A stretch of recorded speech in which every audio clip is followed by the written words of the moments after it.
Hello and welcome to your co-wife podcast. Your co-wife podcast is for Christian women who are on a beautiful journey as women, mothers, wives, and not ashamed to live God-centered lives in all aspects of their lives. It's so great to be back to another episode, and today's episode is super interesting, especially if you are thinking of transitioning into tech. You're wondering why I don't want to be I don't know tech. I don't know what these details. A tech sis, tech bro. You're just confused. You're feeling like, okay, the world is moving. Am I going to be stuck behind?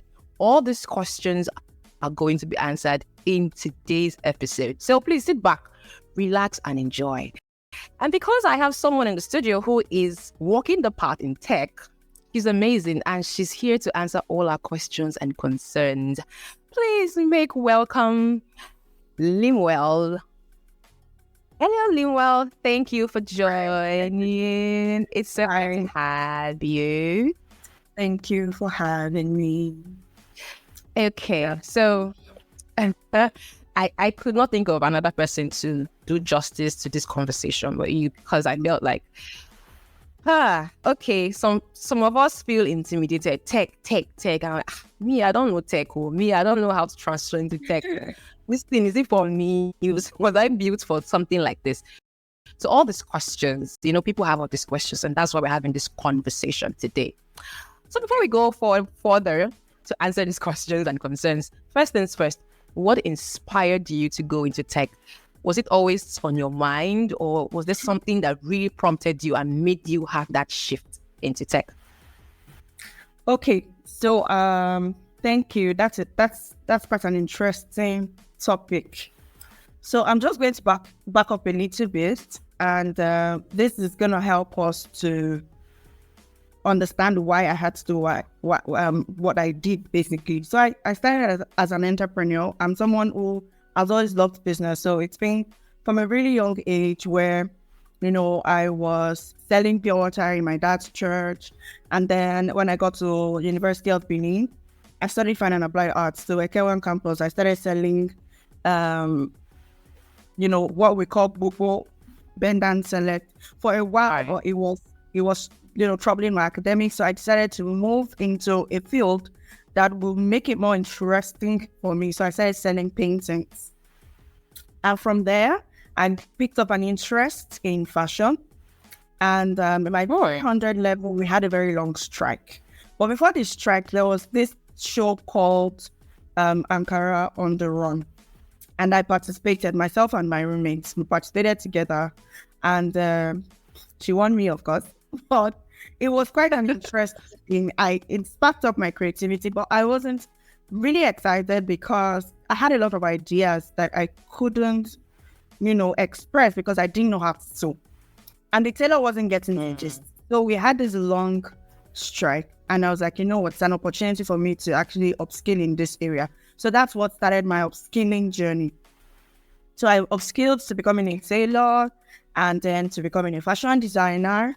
I served in Kebbi State, so I hosted my first fashion show in Kebbi State, the Zara fashion show. Quite a massive one. We had over 300 people in participation. We had wow, that's big. So we had different fashion designers who showcased, and then we had the winners and all of that. And by the time I came back to Benin to do my master's in fine and applied arts, I did the second round of the Zara fashion show.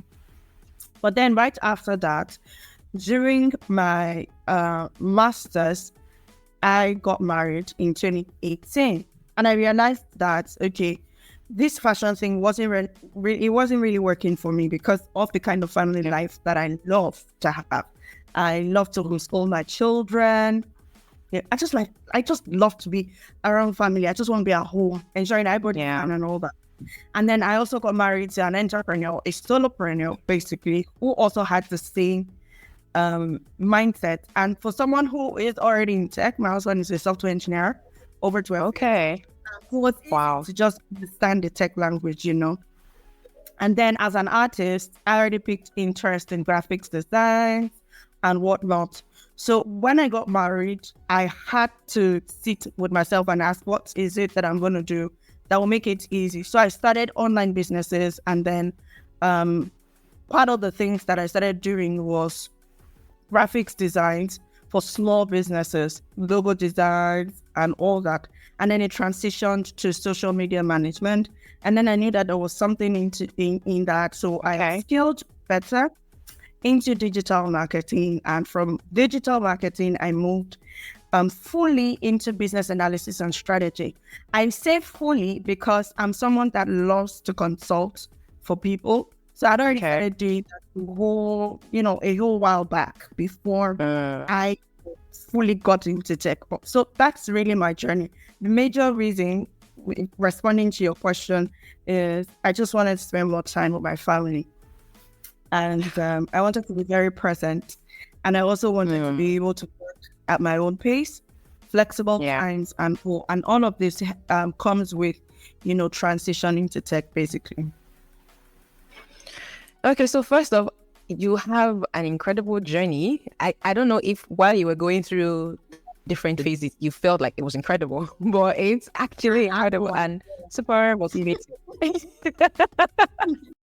And super motivating because I feel like, especially in today's world, we have people who feel like once you're talking about family, being present, it's almost like as if you are losing touch of reality and you're not wanting to make a difference because, it's like, see, you should be more than this. You're more than raising a family. You're more than, of course, there's so much that God has packaged in you, but the fact that that's got major motivation and you're walking around it and you're still doing great things, maintaining is enough motivation for me today. Yeah, exactly.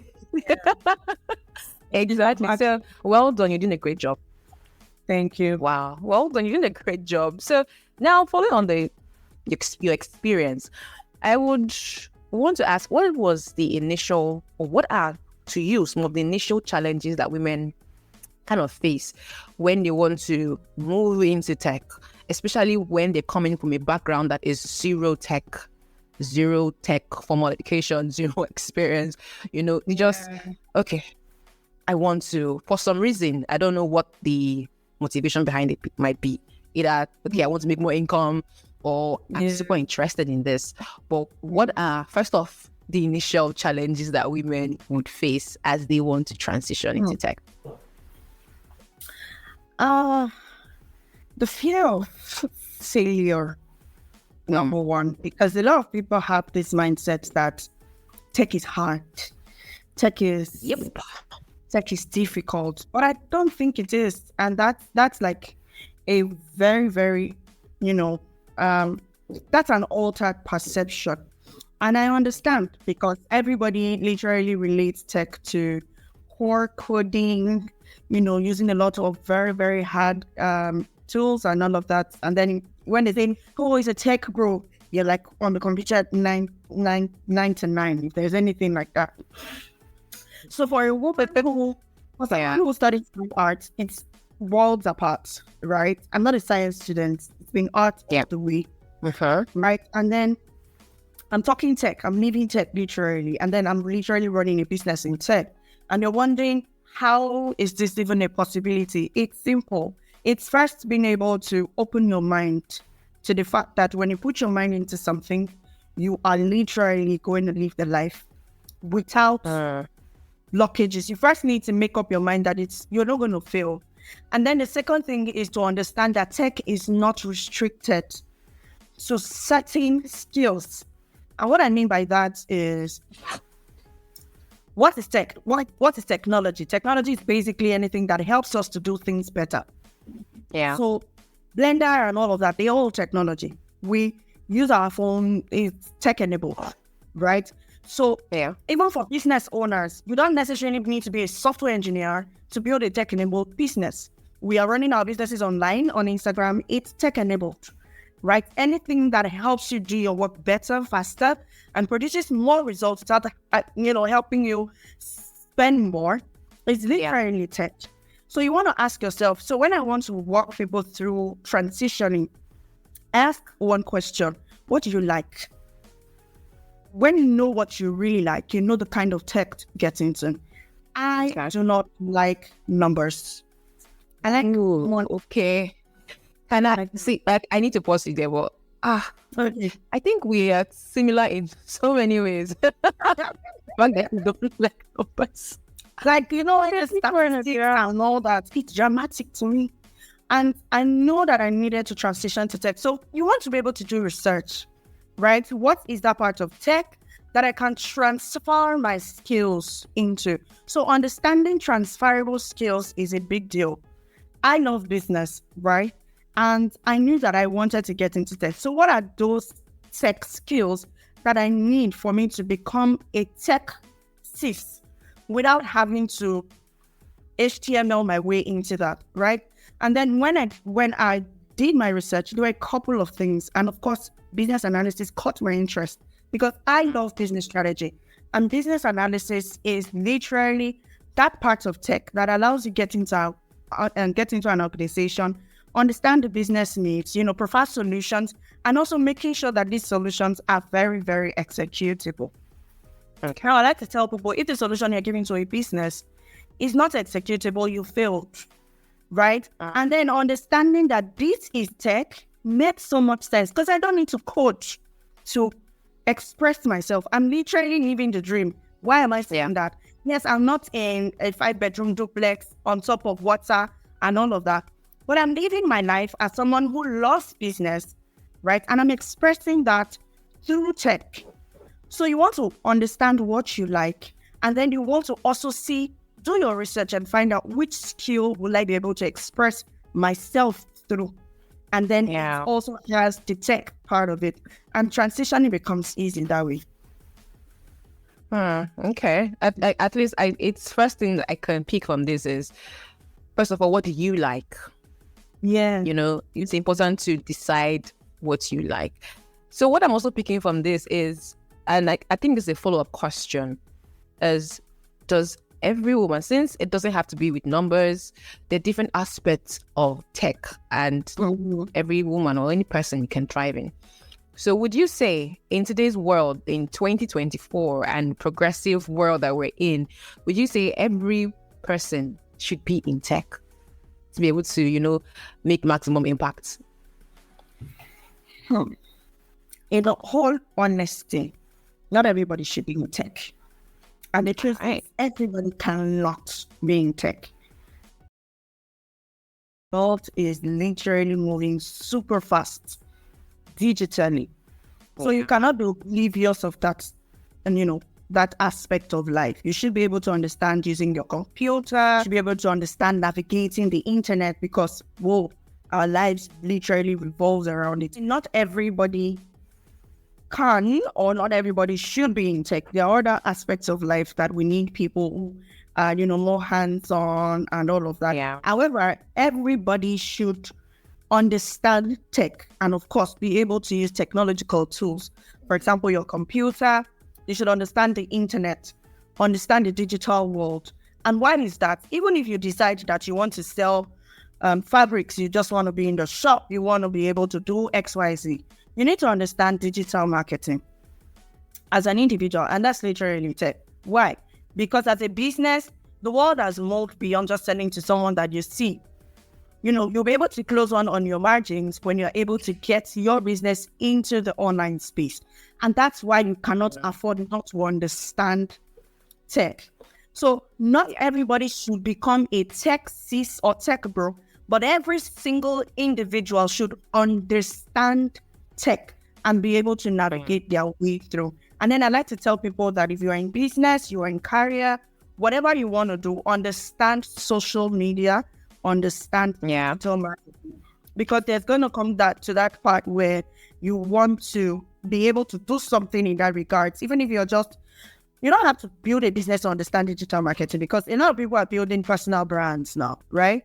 If you're building a personal brand, how do you get to more people? For example, this podcast, right? You don't necessarily need to now become a digital marketer to be able to promote your podcast. So you can literally take a course in digital marketing so you are able to understand how to know your target audiences, how to get to your target audiences, the kind of messaging that needs to go out there and all that. So yes, everybody doesn't need to get into tech, But everybody needs to understand the foundation of tech, literally. Of tech.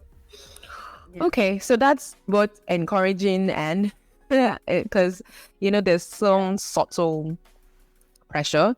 I don't know, just because we see that a couple of people are, but it's true, a couple of people are thriving in tech, and there's that voice behind. I don't know about other people, but who feel like, am I making progress in this life I came to like this? That kind of thing. When you see people who are really doing, yes, and everybody's doing it, just everywhere we have a lot of information in our faces, and we're feeling like, okay, no, is this for me? Is this not for me? So that just really answered a lot. And I actually had a light bulb moment as well. So thank you for that. So going on now, I know that there are a couple of you mentioned now about doing a course in a particular aspect or field, really, that will be your interest. So how important is a formal education in transitioning into tech as against self-learning? Because I know that basically, because of the way the world is moving now, you don't have to be in a traditional classroom to be able to learn and really transition into tech. So, but for the clarity and just to really expose the importance of learning or education in transitioning, what's the difference? What's the importance of formal education as against self-learning? Is there any difference? Does it really help? There's a huge difference. There's a huge difference. And I'm not necessarily going to call it formal education. I'm going to call it mentorship. And what I'm calling it mentorship, you don't need to be in the four walls. You can literally be in your house, but you are transitioning. You are getting educated, right? One of the reasons why we started at Nibians is because I had a massive experience of self-learning, which was beautiful, but it literally lengthens the journey of you achieving your goals. Transitioning to tech was interesting.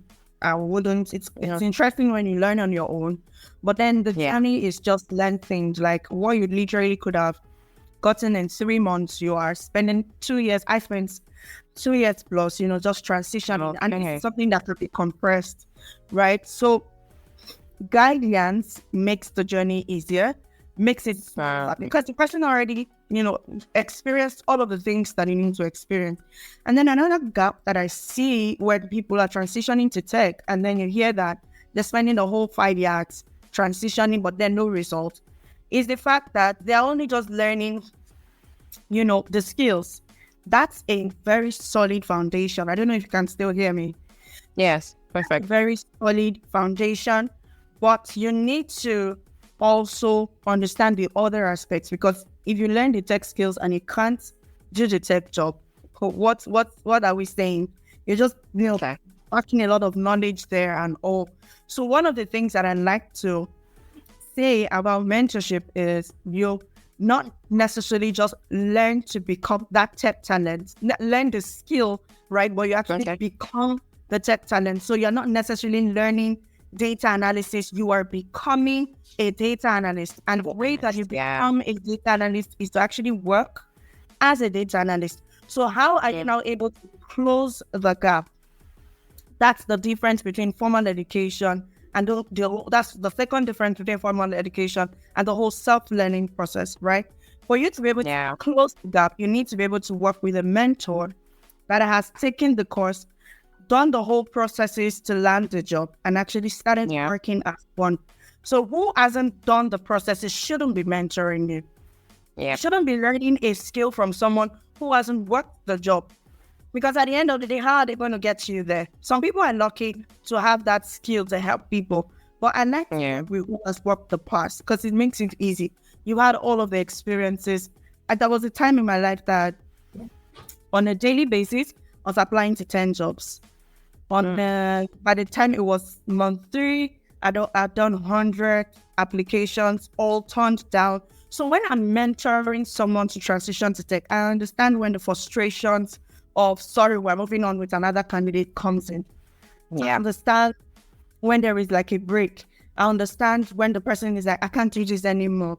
I understand where your account on LinkedIn can get restricted. because I've been there. You get, so it's easier when someone who has worked the path, works with you. I understand culture difference. I've worked with a company in Switzerland. I've worked with a company in US. I've worked with a company in UK. So when you are now trying to probably work with a company in Portugal, I can now say, okay, these are some of the things that you need to put in place. You want to work with a foreign company, you should already have your international passport. You should already have an account with Gray and the likes, set up yourself properly. So when it's at the end of the month and then they're asking you for your account number, you're not sending them a cent back. So this is what makes it easy, to transition to tech. Don't do it alone. You can start it, done. It just lengthens your journey. Find a mentor. Find a school that's going to help you work through the journey. Okay, it's really, you can't really overemphasize the importance of mentorship in growing one's career, generally in life, actually. To do anything, you need a mentor. Exactly. And it is really, the way you were speaking about it just really exposed a lot. And I'm wondering, for someone who is now like, okay, now I know I need a mentor. Now I know that it's not enough to just learn the skill. I have to be able to put that skill into use and be good at it, in simple terms. Yeah. But for someone who is just going into digital marketing, for example, or graphics design, wondering, okay, yes, I need a mentor. Yes, I need to show that this skill I have acquired, I can walk the walk and walk the talk, not just, pack up certifications and stuff. But so 1, 2, 3, what ways can someone actually gain this experience in terms of work? Because most times you need some experience to be able to get more jobs you get. So it's almost like a circle. So someone who is new and feeling like, okay, how do I even move in without even having experience? So what would you advise for someone who is new to gain that experience, even though they're new in the space? Okay. So I'm just going to give an example using digital marketing. For example, if you are transitioning to becoming this digital marketer, right?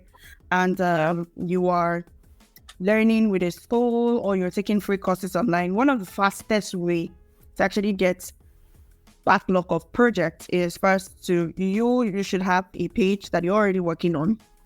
That's your first. And then you want to tap into your network, get like 2, 3, 4 people that are going to allow you manage their page for free for the next 2, 3 weeks. So whatever you are learning, you are implementing, and then that way you are able to say, okay, these are the sets of people that I've worked with this number of times, and then this is what I have been able to do also. So that helps you build your portfolio, let's say, for example, for a digital marketer. And then for a data analyst, if you want to build your portfolio, you want to be able to leverage platforms like GitHub to, create your own portfolio website without having to pay for that. You can tap into the free data sources online. And then when you learn, you implement and you title it, like you give it like a mock project, because at the end of the day, you shouldn't be using, actual data to work on your project, right? So when you're able to do, say, 6 of that, and then you put it into your portfolio, if you're just getting into tech, your CV should have your project highlighted first before your experiences, because at the end of the day, your experiences has nothing to do with data analytics, but your project shows that you are able to, deliver on this particular skill as a data analyst before they start to see wherever experience that you already have.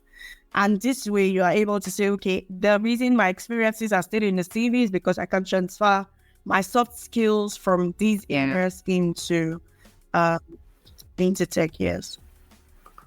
Okay. All right. It's another thing is super important is the fact that you mentioned going into your network.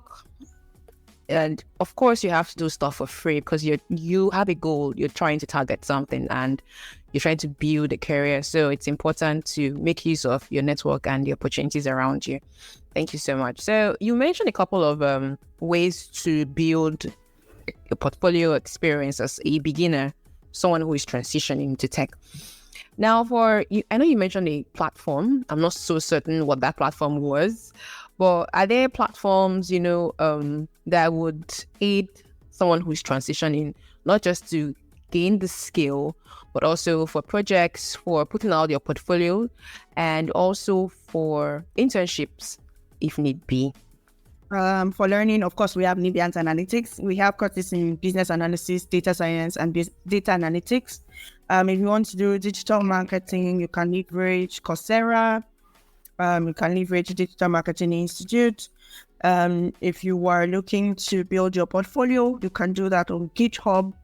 You can also use Google Portfolio website, and you can also use Canva site. You can use WordPress as well. This helps you to be able to get everything, in one place. Some people also use Wix.com. I don't know how easy that's going to navigate, but if you don't want to spend on, building your own website, you can start off this way, and then it allows for employers to be able to see what you've done beforehand. Yeah. Oh, okay, great.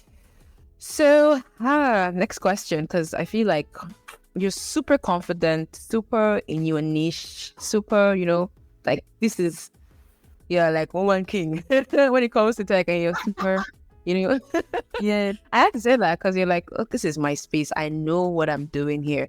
So this is now like more like a personal question. Have you actually faced imposter syndrome? Like, have you ever faced that? Like, am I really doing the right thing? Am I sure I'm supposed to be here? Am I sure, this is, I'm not just pretending to be someone I'm not, And how do you deal with it, or how are you dealing with it if it's still ongoing as you're graduating, as you're going higher, as you're climbing the ladder? How did you deal with that imposter syndrome? So honestly, it doesn't stop. I don't think that it will ever stop. And the reason is, on the daily basis, we face things that makes us doubt ourselves and our abilities. And I'll say that the funny way that I've been able to deal with it is just to remember my successes.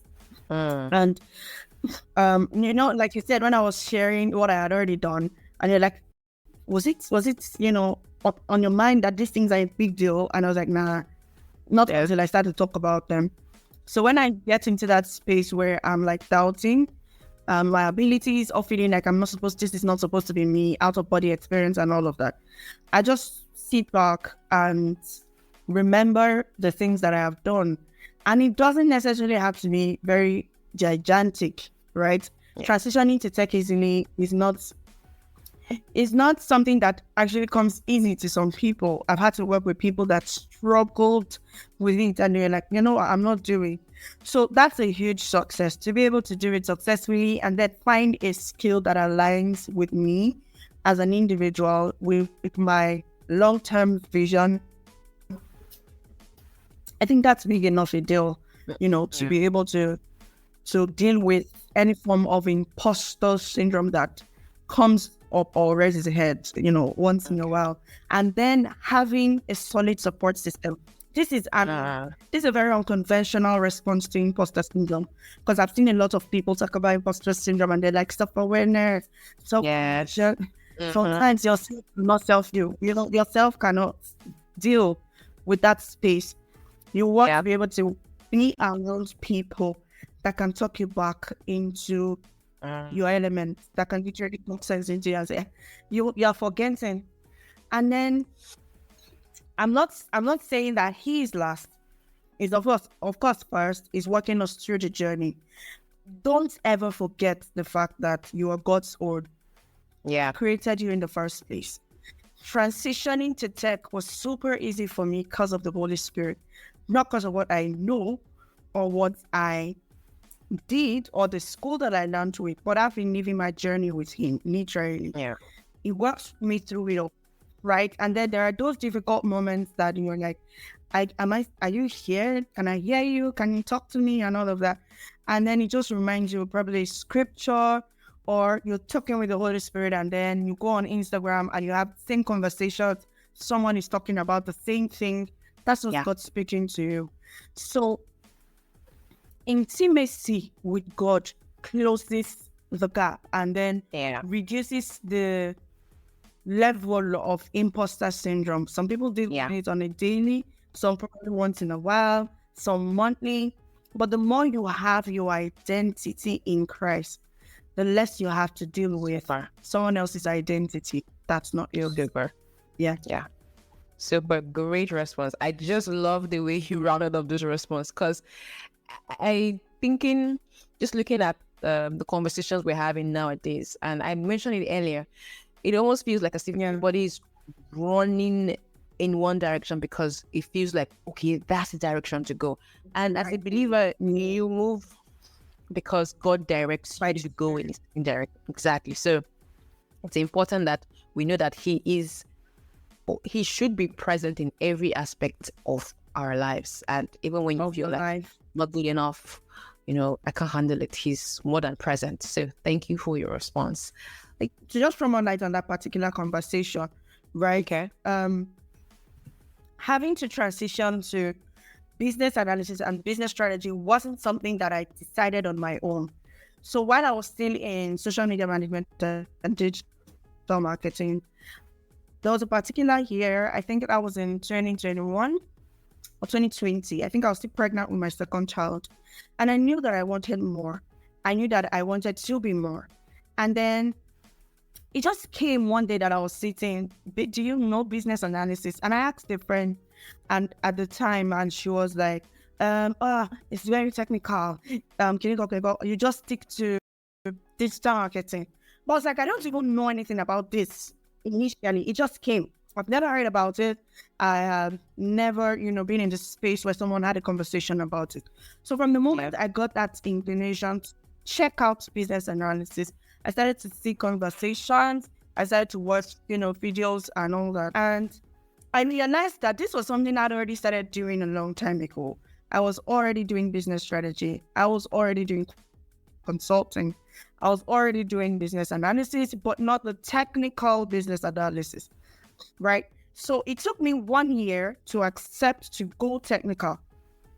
Okay. And the moment that I made that decision, I think everything changed for me. And it was just because of the prompting of the Holy Spirit. In fact, when it had to do with selection of the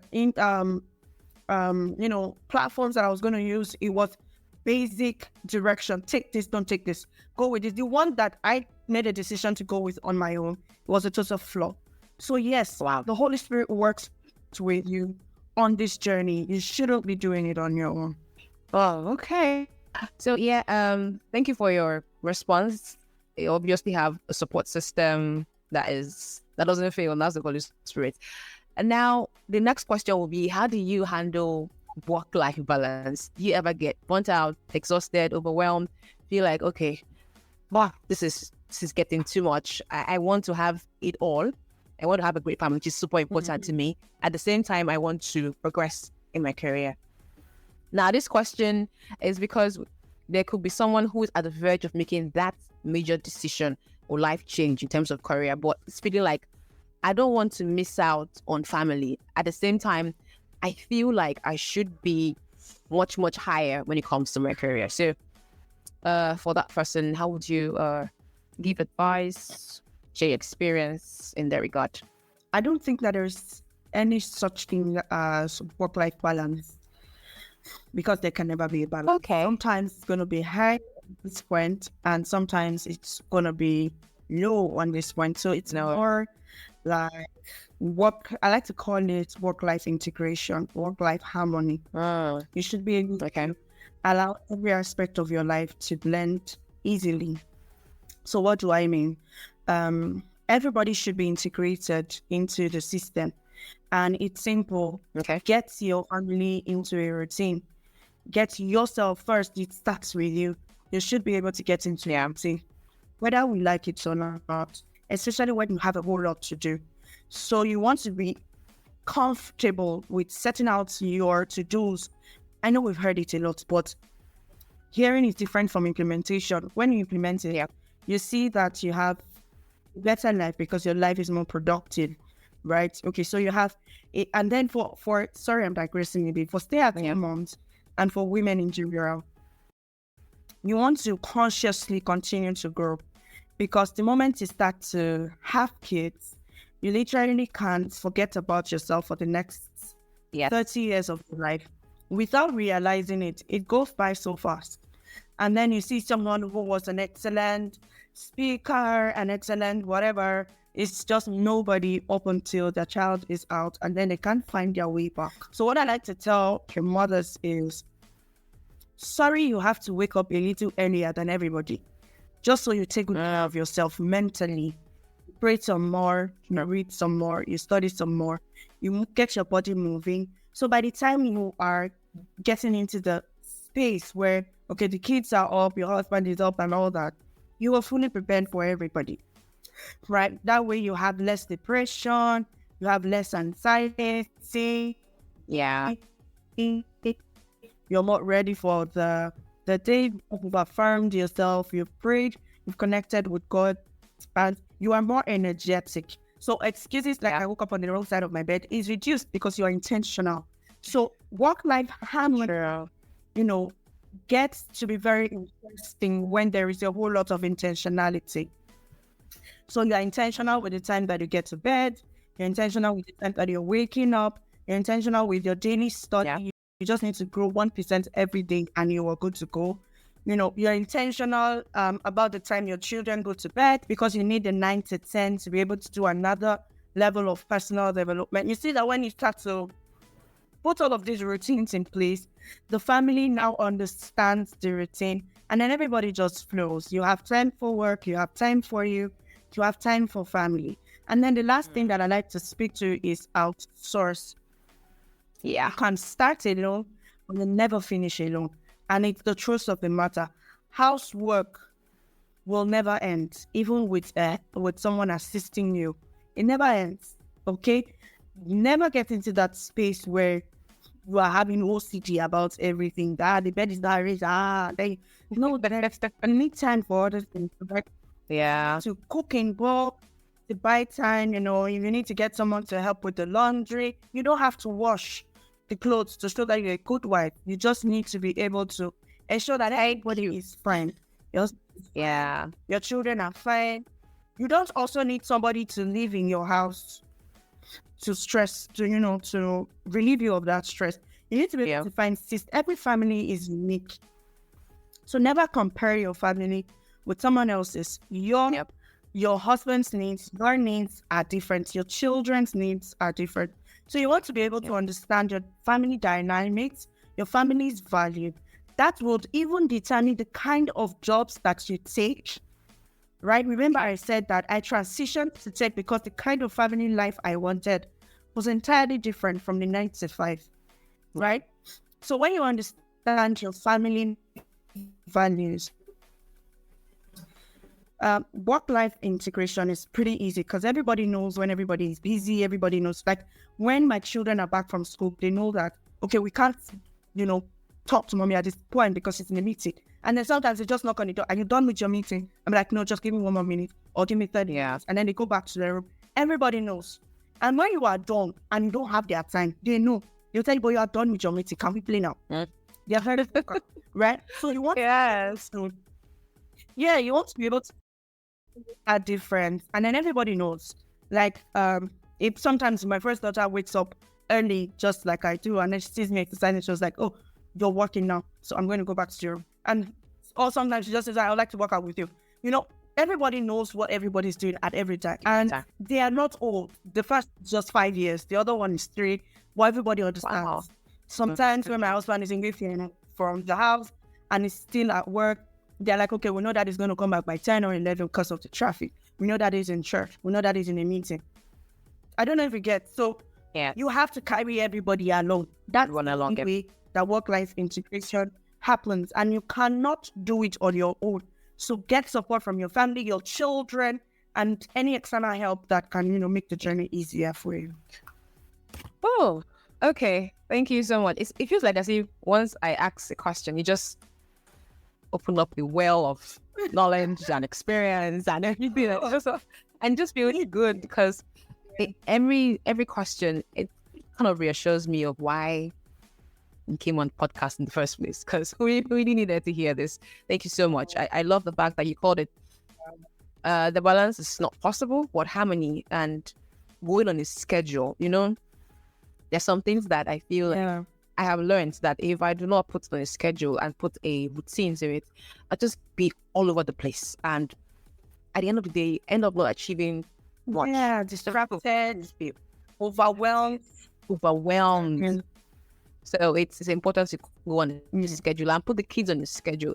I think most times we feel like, oh, they'd be able to get too young. But seriously, they learn fast. And you'll be surprised how they're able to adapt. That's after going Indian. True. All right. Thank you so much. So in retrospect, I think that's the word, would you say what's that one thing that you wish you had known earlier before you started your journey, and you want that lady out there to know, to help her on her journey as well? My journey into tech, right? Yes, your journey into tech. I literally regretted not having a mentor. It made me spend so much time doing irrelevant things, and that's my one and only regret. I feel like I probably should have achieved a whole lot more. We were not told, when they say you were not in hand, that kind of thing. Yes. So I think that knowledge gap was there. And if I had a mentor, I really would have achieved a whole lot more. It's not too late, definitely. That's why I like to tell people it's never too late to just to tech. What makes things wrong is when you've gotten the information and you still do not do anything about it. So the moment I knew that I needed help, I took, the next step, and then everything just started to make sense. Okay. Thank you so much. I know if I ask another question now, you give us more details, and we just keep going at it, for a long time. But this is where we would have to draw the curtains and end our conversation for today. Thank you for coming on the podcast. Thank you for sharing your experience. Thank you for giving us tips on how to transition. So as many as are listening and watching, that transitioning is not much of a big deal. It's not difficult. It's not hard. I think there's one thing I've taken from today is that tech is not hard. 1, 2, there's nothing like work-life balance, but there's something like work-life harmony. You can harmonize your life and your career and everything, and be the best you can be. So it's been super impactful having you in the studio. Thank you so much. So before you go, our tradition is you say a word of prayer for our listeners, and maybe give a 1 minute advice before the prayer. Just 1 minute advice. Okay, so the one advice I have is, I'm speaking to women now, right? You want to be able to allow yourself fly. That doesn't necessarily mean you become, very dramatic. No, it's that there's a whole lot inside of you, and it doesn't just end in, giving birth and taking care of the child. There's a whole lot. You have so much so that you need to do. Some people are even actually called to the ministry of raising their children, the ministry of motherhood, probably because of what a child has inside of them. But for you as a woman, you want to be able to sit and find out for yourself, who am I?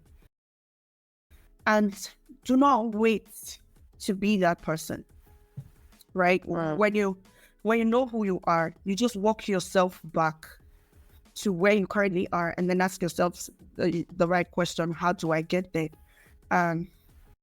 Doesn't stop there, okay? When you ask yourself, how do I get there? You want to be able to take that step daily to get there. And I just pray that everybody who comes in contact with this podcast gets like that freedom from every level of, should I say,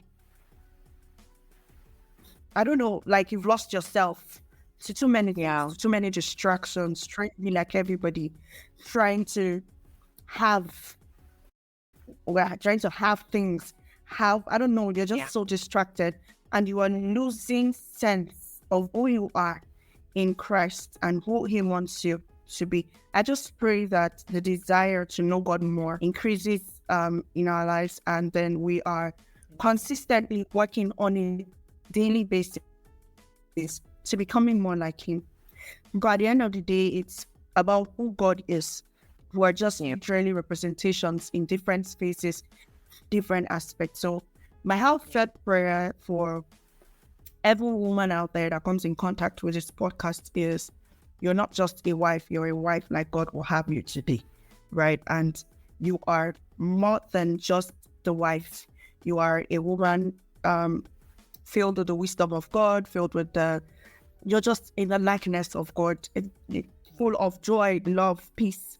I see that there's a lot of women out there with so much anger for what we do not know. But, we need to go back to the point where we are very, very, very filled with peace and meekness, like our mother, right? So we don't need to lose that, to achieve more. You can actually achieve a whole lot. There is power in you being the meek woman, the submissive. In fact, you have all of your and power in that. So we just pray for grace to maintain our identity in Christ. Thank you. Thank you. Thank you so much. Truly appreciate it. Would I say you've prayed already, or did you not want to pray, or you've given the advice and the prayer together? Well, wait. I have done both, actually. Sorry, I didn't go. Yes, no, it's fine. Perfect. It's perfect. Perfect. Thank you so much. It was great having you here. God bless you.